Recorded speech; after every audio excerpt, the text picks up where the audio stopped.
Hello guys, how's it going? This is May and this is Sovol SV01.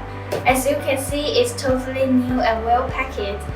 So now can you guess what am I going to do here? Yes, I'm going to do the unbox video for Sovol SV01 because there is an upgrade filament runout sensor for the SV01, and we have received some message from Sovol asking about the installation for the upgrade filament runout sensor. So we decided to redo the unbox video for it. Now let's do it.